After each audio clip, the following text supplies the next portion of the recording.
Un cordial saludo a todos mis hermanos y amigos en el área hispana y a los dispersados.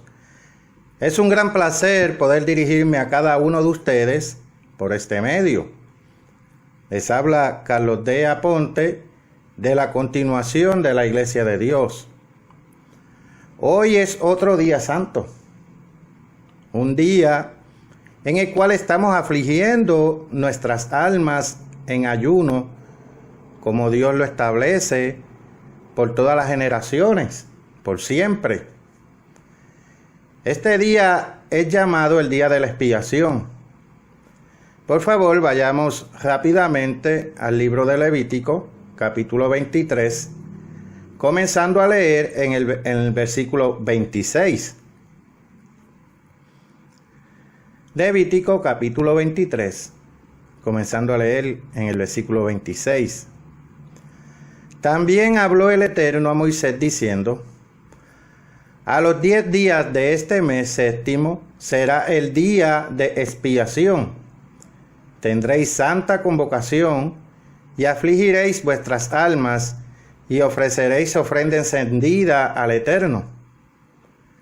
Saltando al versículo 31, ningún trabajo haréis, estatuto perpetuo es por vuestras generaciones en donde quiera que habitéis. Día de reposo será a vosotros y afligiréis vuestras almas, comenzando a los 9 días del mes en la tarde, de tarde a tarde guardaréis vuestro reposo.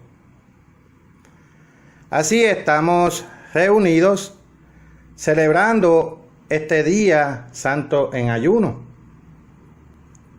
Se supone que todos estemos en ayuno en este día por mandato divino, a no ser que algún hermano o hermana tenga algún padecimiento de salud que le impida hacer ayuno, al igual que a las mujeres embarazadas o a los niños.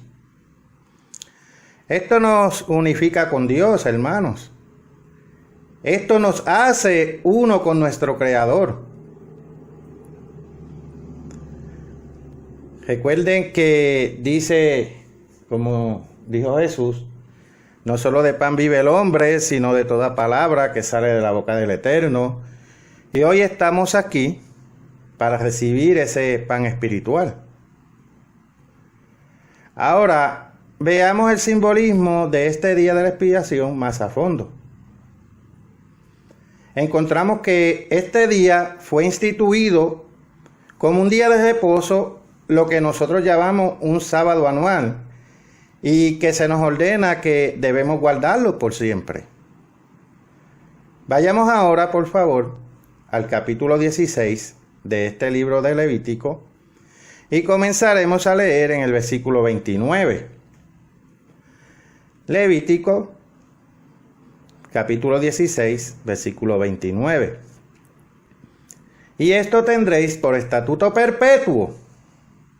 Vemos que esto es de por vida. En el mes séptimo, a los 10 días del mes, afligiréis vuestras almas y ninguna obra haréis, ni el natural ni el extranjero que mora entre vosotros. Saltando al versículo 31. Día de reposo es para vosotros y afligiréis vuestras almas, es estatuto perpetuo. También en Levítico 23, versículo 32, la expresión de tarde a tarde guardaréis vuestro reposo. Todo observante del sábado cita este pasaje para demostrar que el mismo comienza al atardecer, a la puesta del sol. Si lo creemos, entonces, ¿por qué no guardar el sábado al cual se refiere el mismo texto, el sábado solemne del día de expiación, que fue establecido a perpetuidad? Es lógico que citemos constantemente este texto para demostrar cuándo debe comenzar el sábado y luego rehusemos guardar precisamente el día de reposo al cual se refiere. El día de la expiación nos presenta un acontecimiento grandioso que tendrá lugar después de la segunda venida de Cristo.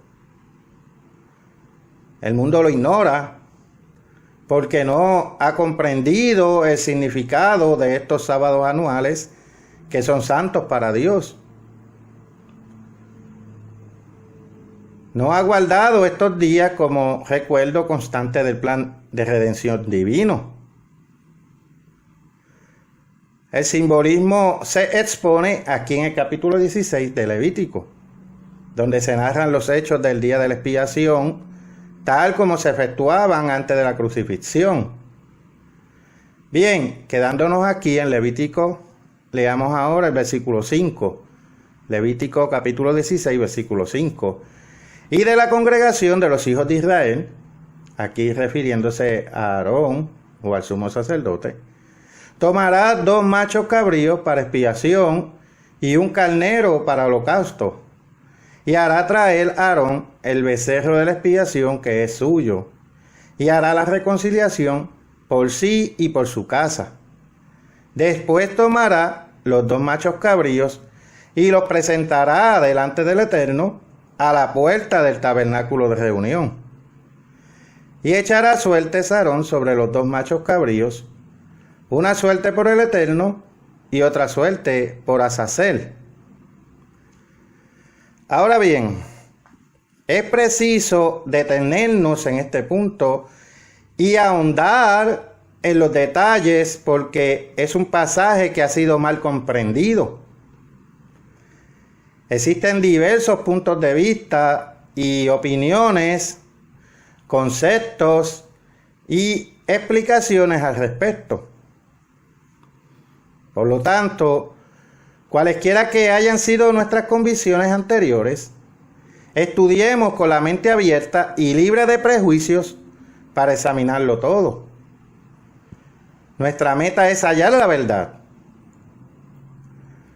La clave de la expiación radica en el significado de la palabra Azazel, que no aparece en ninguna otra parte del Antiguo Testamento. El Comprehensive Commentary dice: Spencer, ciñéndose a las opiniones más antiguas de hebreos y cristianos, opina que Azazel es el nombre del diablo, y lo mismo opina Rosen. El One Volume Commentary afirma: se entiende por Azazel el nombre de uno de esos demonios malignos. Bien, continuando en el versículo 9.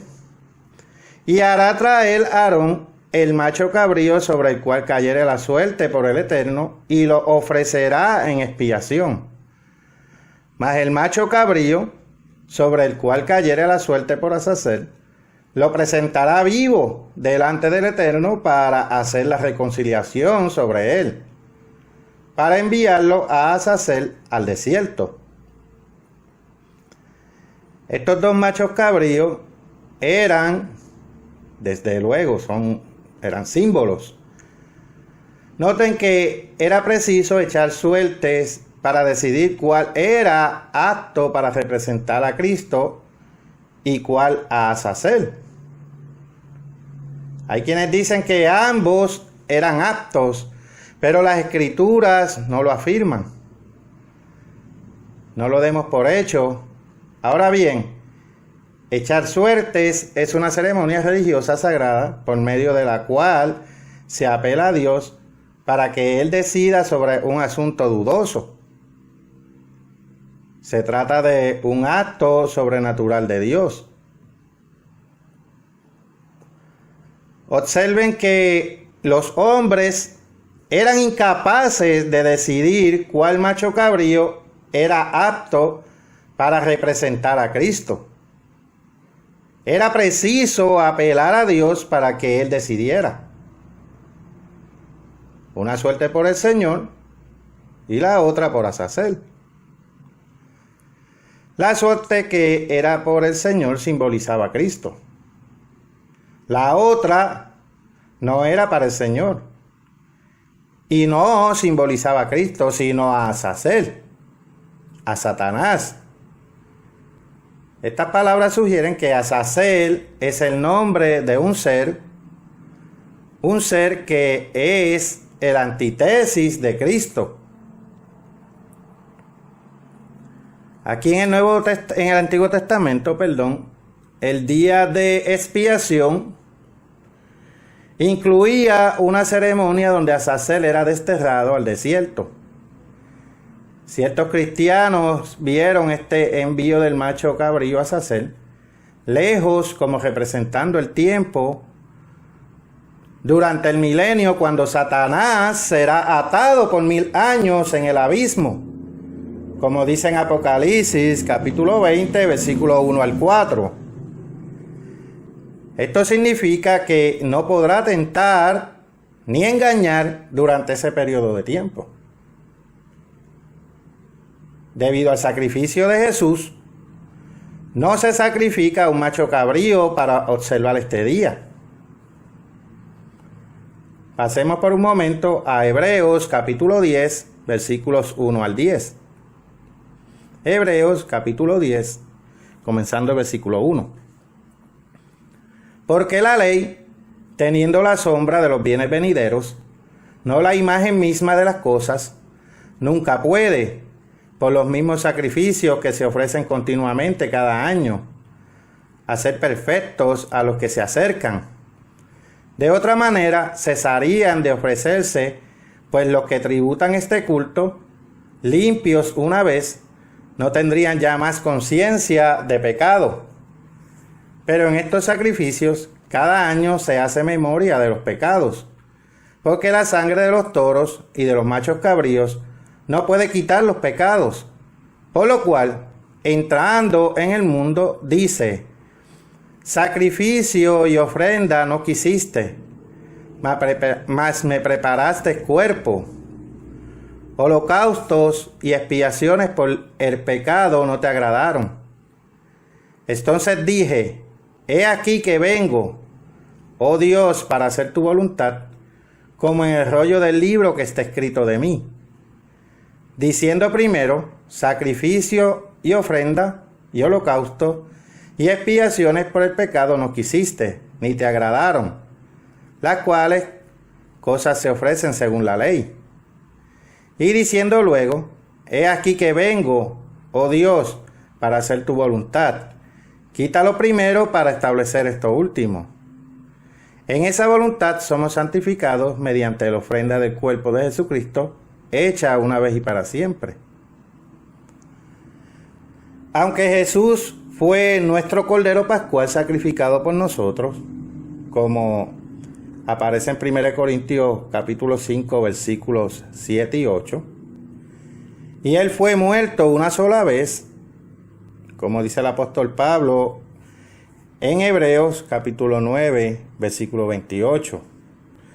También vemos un tiempo distinto a la Pascua, donde Jesús es sacrificado ceremonialmente. ¿Por qué? Muchos han especulado, pero podrían haber pistas junto con el hecho de que este sacrificio ocurre antes de la liberación del segundo macho cabrío. La Pascua original solo dio lugar a que los hijos de Israel fueran pasados por sus pecados. En esta era, aquellos que son verdaderos cristianos reclaman el sacrificio de Jesús en su Pascua terrenal final para pagar el castigo por nuestros pecados. Pero los verdaderos cristianos son una pequeña minoría de la población del mundo, como aparece en Lucas capítulo 12, versículo 32, y Romanos capítulo 11, versículo 5. Ahora, continuando con lo leído en Levítico 16, el macho cabrío que Dios escogía para representar a Cristo era inmolado, como lo fue Cristo. En cambio, el escogido por Dios para representar a Azazel no era sacrificado, sino que se enviaba vivo al desierto. Se desterraba al desierto. No era un macho cabrío resucitado, símbolo de Cristo resucitado, puesto que no moría. El desierto a donde se enviaba no figuraba el cielo, a donde fue Cristo. El cielo no es un desierto. Una vez escogido por Dios, el macho cabrío que representaría a Cristo y el que representaría a Azazel, el sumo sacerdote, degollaba el becerro, como aparece en el versículo 11, para expiación suya. Después tomaba brasas de fuego e incienso aromático y entraba con ellos detrás del velo en el lugar santísimo y rociaba la sangre del becerro ante el propiciatorio. Y el propiciatorio era símbolo del trono de Dios, el cual estaba sobre el testimonio, que es la ley. Esto lo debía hacer el sumo sacerdote, a fin de purificarse, para poder oficiar y para representar a Cristo como sumo sacerdote. En el antitipo, esto ya no se hizo, por cuanto Cristo, nuestro sumo sacerdote, no requería semejante purificación. Ahora, entonces el sacerdote levítico ya se hallaba listo para oficiar la ceremonia. El macho cabrío, escogido por Dios para representar a Cristo, se degollaba en expiación por el pueblo. De esta manera, el macho cabrío llevaba sobre sí los pecados del pueblo, tal como Cristo en el madero tomó sobre sí nuestros pecados, de una vez por todas. Sin embargo, Cristo resucitó de entre los muertos y ascendió al trono del Padre en el cielo. Ahora bien, de acuerdo con la ceremonia levítica, ¿qué o quién representaba desde ese punto en adelante al Cristo resucitado que ascendió al cielo? Algunos dicen que el macho cabrío de Azazel. Así que veamos esto. Pasemos a Primera de Pedro, capítulo 3, versículo 22. Primera de Pedro, capítulo 3, versículo 22. Quien habiendo subido al cielo está a la diestra de Dios, y a él están sujetos ángeles, autoridades y potestades.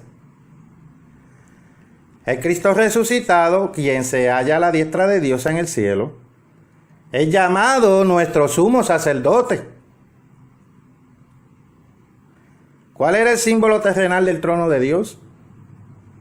No el desierto a donde fue enviado el macho cabrío vivo. El símbolo terrenal del trono era el propiciatorio en el lugar santísimo.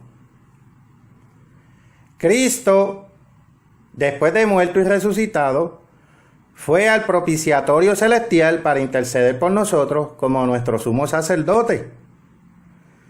Veamos eso, hermanos, en Hebreos capítulo 6, versículos 19 al 20. Hebreos capítulo 6, comenzando el versículo 19, la cual tenemos como segura y firme ancla del alma y que penetra hasta dentro del velo, donde Jesús entró por nosotros como precursor, hecho sumo sacerdote para siempre, según el orden de Melquisedec.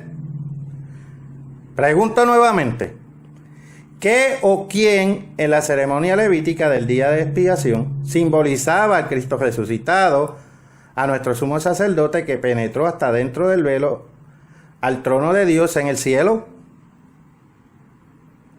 Uno de los machos cabríos había sido degollado, y este representaba al Cristo muerto y ya no podía representar al Cristo resucitado. El Cristo muerto no fue nuestro sumo sacerdote, puesto que el sacerdocio levítico y su sumo sacerdote continuó vigente hasta que Cristo resucitó de entre los muertos. Subió al cielo y fue hecho sumo sacerdote según el orden de Melquisedec. El Cristo resucitado sí se convirtió en sumo sacerdote.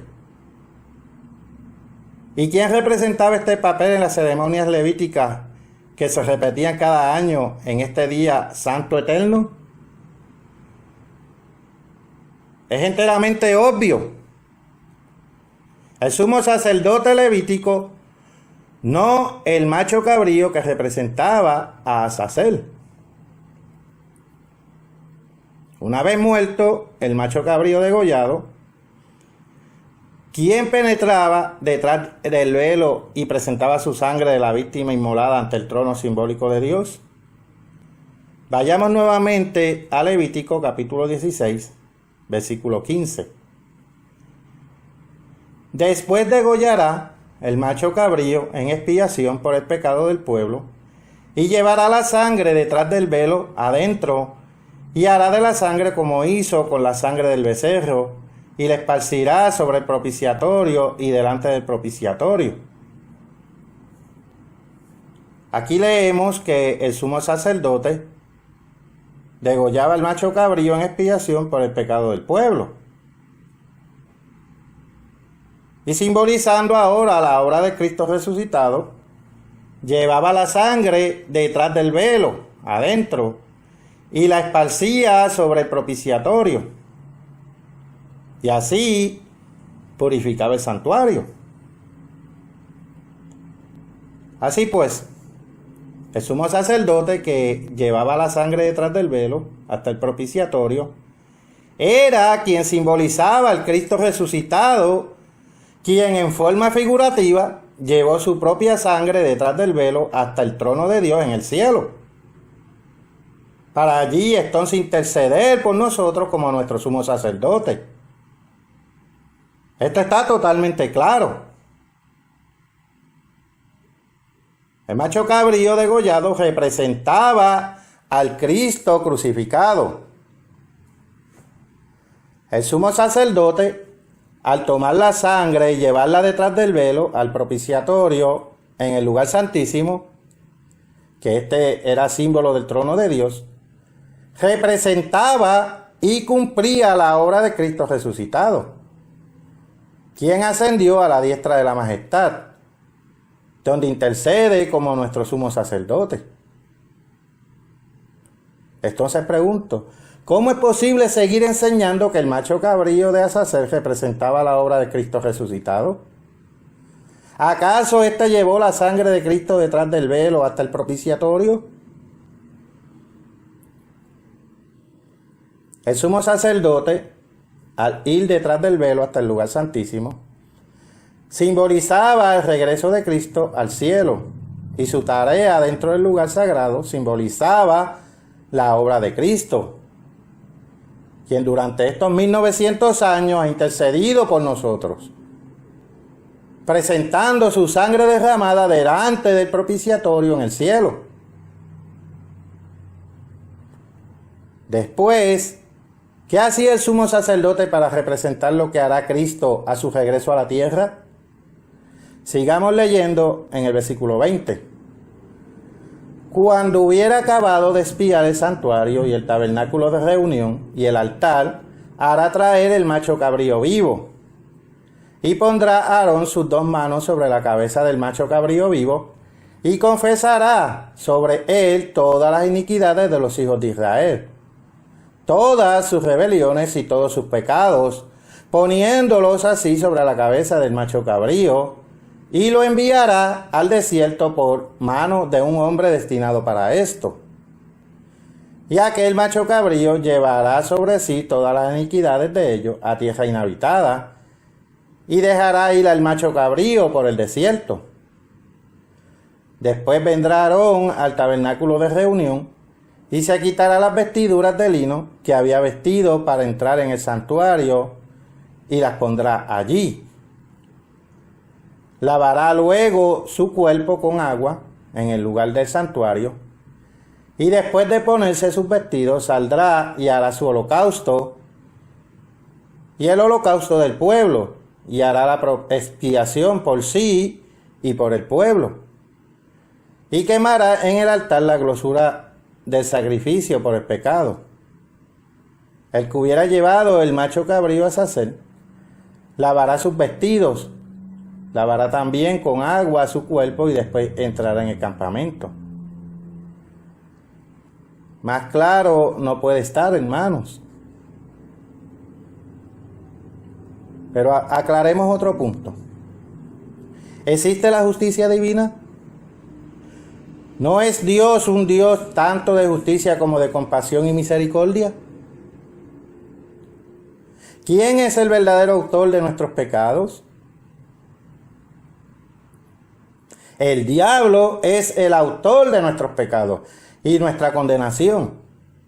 Así como Cristo es autor de nuestra salvación, Cristo tomó sobre sí nuestras culpas, nuestros pecados, como sacrificio de reemplazo inocente. Él fue víctima inocente. Nos amó y se entregó a la muerte por nosotros. Nuestras culpas, nuestros pecados fueron llevados sobre Cristo y nadie más. Y Dios los perdona cuando nos arrepentimos y aceptamos su sacrificio.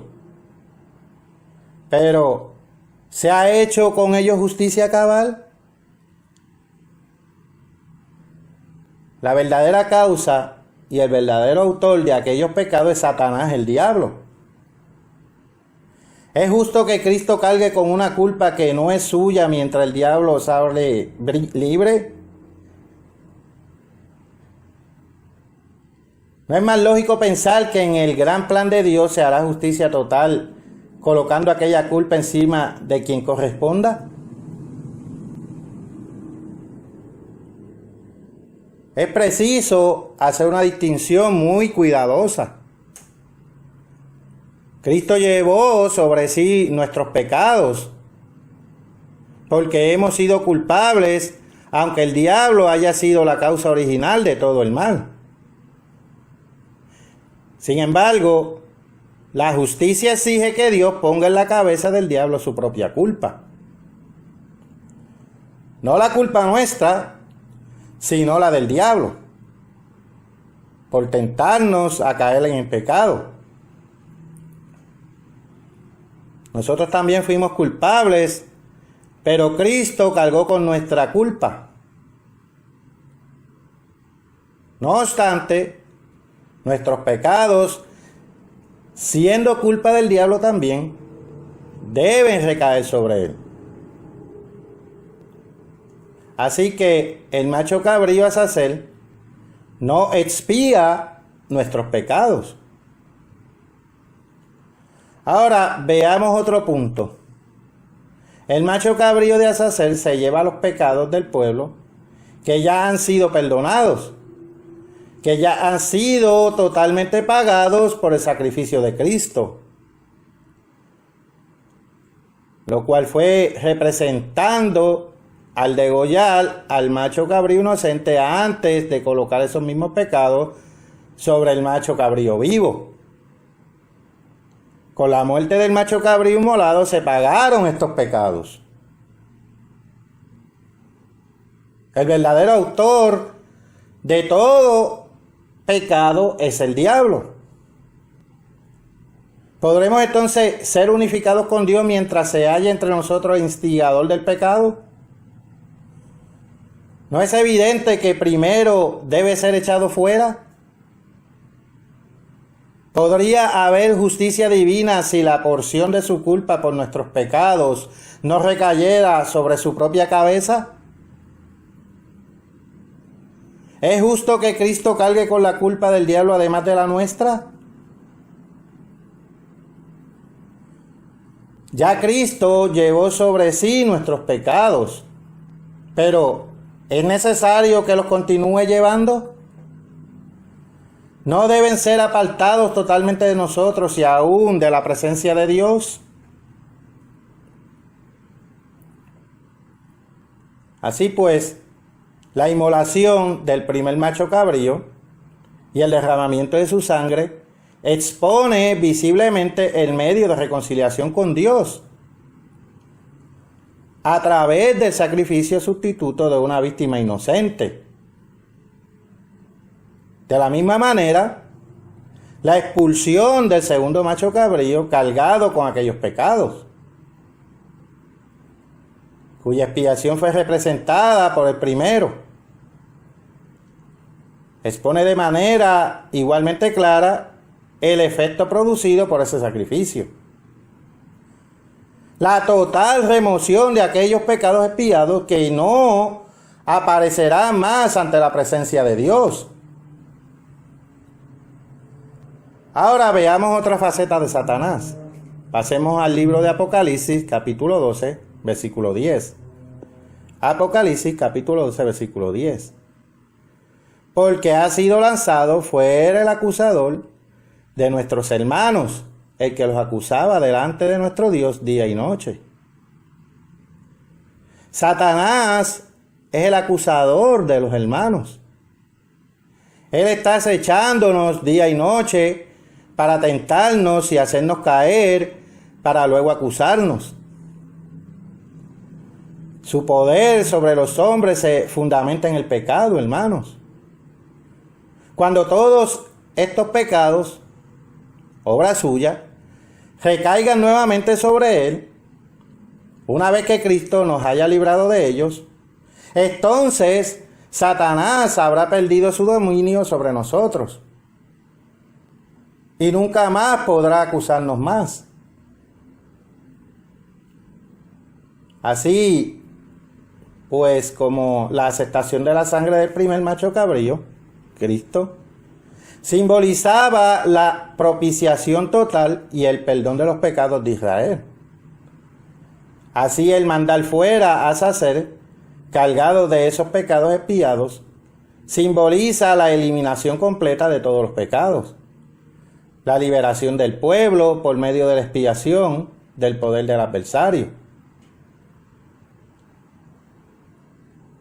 Si bien el sacrificio de la víctima inocente fue el medio para reconciliarnos con Dios, no constituía en sí una justicia cabal.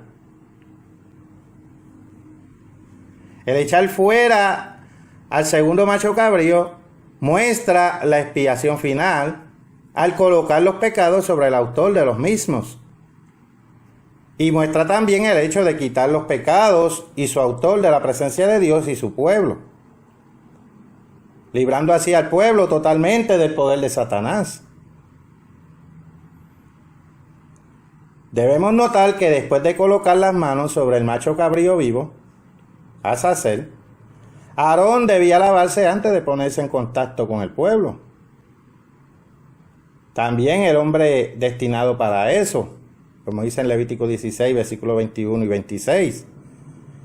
Debía lavar sus vestidos y su cuerpo después de tocar al macho cabrío de Azazel y antes de presentarse ante el pueblo. El simbolismo ciertamente implica que habían estado en contacto con el diablo. Noten también que el acto de colocar estos pecados expiados y perdonados sobre la cabeza del macho cabrío vivo no tiene lugar hasta después de que el sumo sacerdote regresa del lugar santísimo detrás del velo. Por lo tanto, se trata de un acontecimiento que tendrá lugar después del regreso de Cristo a la tierra. Si el macho cabrío vivo simbolizara al Cristo resucitado, entonces los pecados que Cristo llevó sobre sí en el madero serían colocados por mano de otro, representando por el sumo sacerdote, nuevamente sobre Cristo después de resucitado. ¿Guarda esto una lógica? ¿Tiene algún sentido la teoría de que el macho cabrío Azazel sea Cristo? No, hermanos, no lo tiene. En cambio, el significado verdadero es claro y sencillo. Todas las partes encajan perfectamente y no tienen contradicciones. El primer macho cabrío representaba al Cristo inocente que murió por nuestros pecados. El sumo sacerdote representaba al Cristo resucitado que penetró detrás del velo hasta el propiciatorio o trono de Dios en el cielo y ha permanecido allí por más de 1900 años. y el regreso del sumo sacerdote para colocar los pecados sobre la cabeza del macho cabrío vivo representaba el regreso de Cristo, quien pondrá los pecados que él cargó sobre su cabeza del autor, el diablo, y lo enviará vivo a un desierto inhabitado, al abismo de Apocalipsis capítulo 20, versículo 3. El capítulo 19 de Apocalipsis nos presenta la profecía sobre la segunda venida de Cristo. ¿Qué ha de ocurrir según indica el comienzo del capítulo 20? Exactamente lo mismo que aparece en el capítulo 16 de Levítico. El diablo es echado o arrojado a un abismo, símbolo de un desierto desolado y deshabitado. Apocalipsis 18, versículo 2. Y quien lo arroja es un hombre destinado para esto. Un ángel del cielo. Cristo no mata al diablo.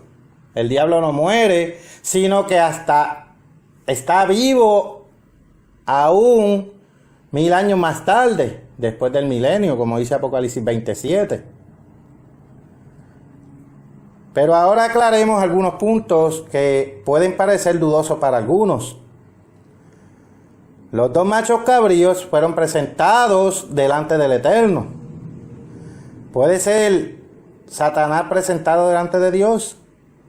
Vayamos al libro de Job, capítulo 1, versículo 6. Job, capítulo 1, versículo 6. Un día vinieron a presentarse delante del Eterno los hijos de Dios, entre los cuales vino también Satanás.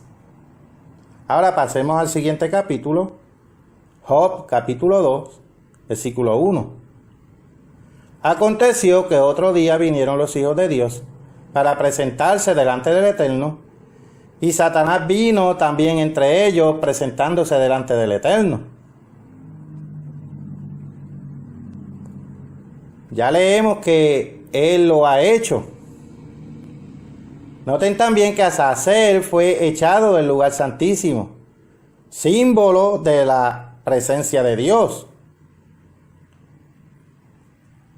Así pues, el día de la expiación anual fue instituido a perpetuidad para que los hijos de Israel y la iglesia de Dios tuviesen siempre presente el plan de redención que tendrá lugar después de la segunda venida de Cristo. Ahora bien, ¿qué posición ostenta Satanás en este momento? Vayamos a 2 Corintios capítulo 4, versículo 4. En los cuales el Dios de este siglo cegó el entendimiento de los incrédulos, para que no les resplandezca la luz del evangelio de la gloria de Cristo, el cual es la imagen de Dios. Satanás es el Dios de este mundo. También se le dice el príncipe de la potestad del aire, como está escrito en Efesios capítulo 2, versículo 2. Vemos que la mayoría ha sido cegada y aún sigue cegada. Y aún sigue cegada y aún no ha sido cubierta por el sacrificio de Jesús. Sin embargo, esto sucederá para casi todos los que serán llamados, ya sea en esta era o en la era venidera, como dice en Mateo capítulo 12, versículo 32. Mostrar el sacrificio ceremonialmente después de que termine la era de la iglesia ayuda a demostrar que el sacrificio de Jesús no fue solo para aquellos llamados en la era de la iglesia, ya que el plan de Dios incluye ofrecer salvación a todos y no solo a los elegidos de hoy. Al mostrar el sacrificio antes de que el otro macho cabrío sea liberado, esto demuestra que Jesús no estaba quitando los pecados de Satanás. Jesús tomó la pena de todos los seres humanos, pero no se aplica a los seres humanos hasta que Dios nos llama y nos concede el arrepentimiento, como dice Juan capítulo 6, versículo 44. Y llegamos a estar dispuestos a arrepentirnos y a llegar a creer. No solo en Jesús, sino que creemos en el Hijo y creemos en el Padre. Es decir, creemos lo que dicen ellos. También lo probamos arrepintiéndonos, siendo bautizados y recibiendo el Espíritu Santo. Como dice en Hechos capítulo 2, versículo 38. Y tratando realmente de vivir como ellos quieren que vivamos. Primera de Juan, capítulo 2, versículo 6. El plan de Dios es maximizar a aquellos que podrían salvarse. Su palabra enseña que llegará el momento en que Él invoque el nombre del Señor, o el que invoque el nombre del Señor será salvo. Romanos capítulo 10, versículo 13. El plan de salvación de Dios se presenta en los días santos bíblicos, que aparecen enumerados en Levítico 23. Brevemente, comenzando con la aceptación del sacrificio de Jesús en la Pascua, para el perdón de nuestros pecados. Esto es seguido por los días de panes sin levadura, que muestran que los cristianos deben luchar por vivir sin pecado e hipocresía. La fiesta de Pentecostés, conocida como el Día de las Primicias, en número capítulo 28, versículo 26, y la fiesta de la cosecha, Éxodo 23, versículo 16. En el Antiguo Testamento representa las primicias de la pequeña cosecha de la primavera. Esto ayuda a mostrar el llamado de los elegidos como primicias en esta era. Estos son los que se levantarán en la primera resurrección. Apocalipsis capítulo 20, versículos 4 al 6. Vemos que el comienzo de la iglesia del Nuevo Testamento y el derramamiento del Espíritu Santo comenzó en Pentecostés, en Hechos capítulo 2. Los cristianos ahora tienen las primicias del Espíritu, como dice en Romanos capítulo 8, versículo 23. La brecha de tiempo es relativamente larga entre el día de Pentecostés, tercer mes del calendario bíblico, y la fiesta de trompetas, séptimo mes del calendario bíblico, ayuda a representar los aproximadamente 2000 años de largo de la era de la iglesia en la que estamos ahora, que termina al sonar la séptima trompeta. Apocalipsis capítulo 11, versículo 15. La fiesta de las trompetas en sí misma señala la realidad de que Dios derramará su ira sobre el mundo. Apocalipsis capítulo 8, versículos 1 al 13 y Apocalipsis 9, versículos 1 al 19. Jesús regresará para establecer el reino de Dios.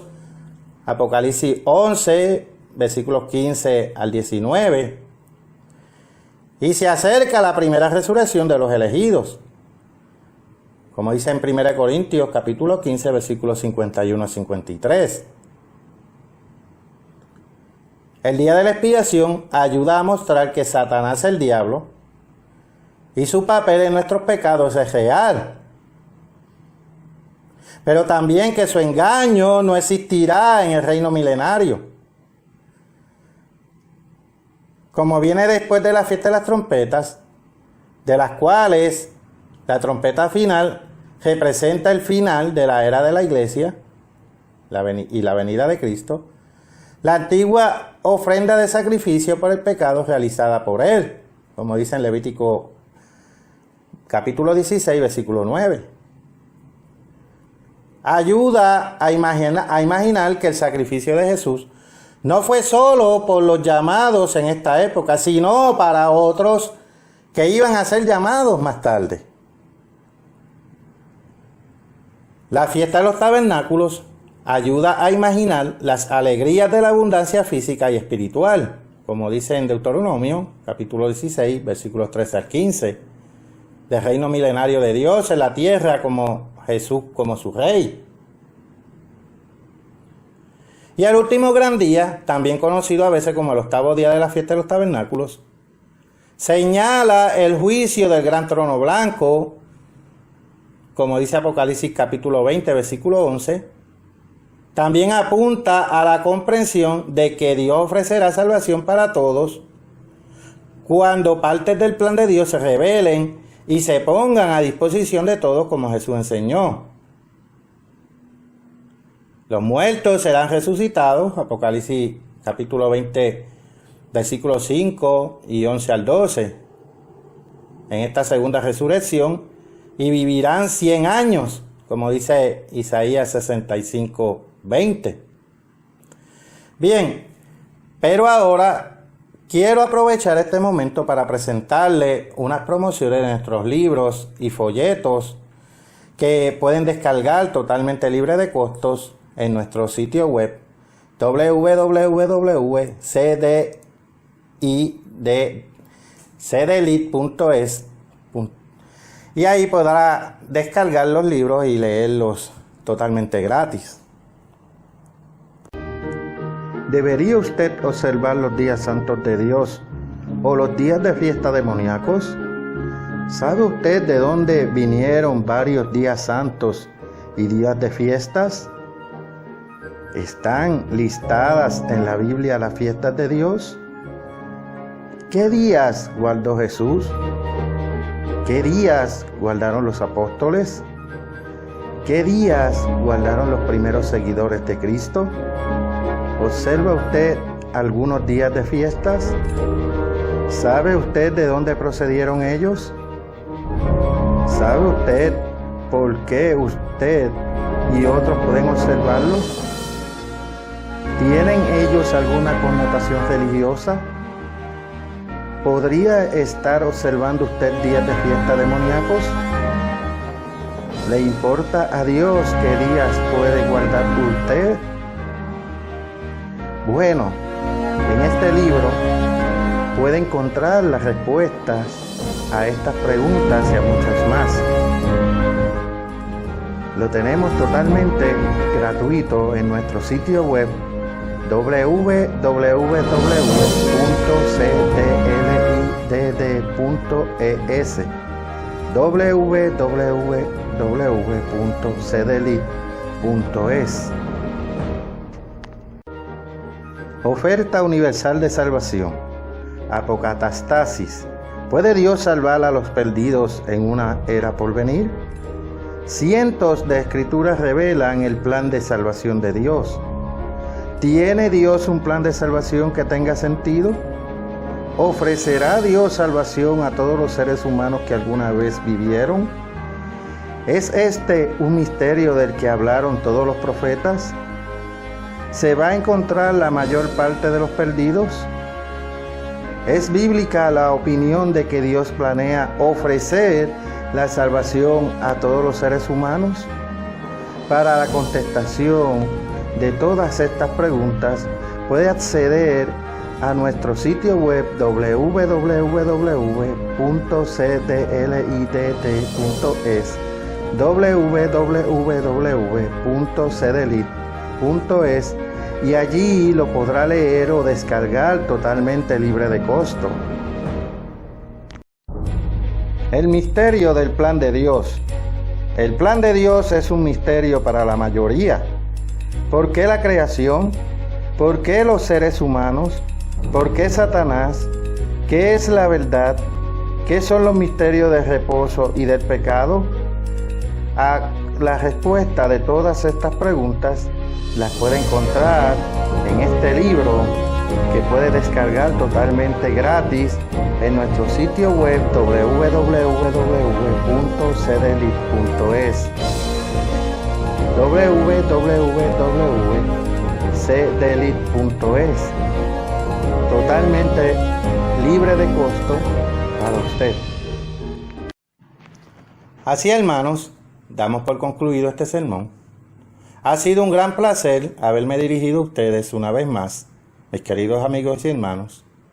Les habló Carlos de Aponte para la continuación de la Iglesia de Dios. Hasta la próxima, mis queridos amigos y hermanos.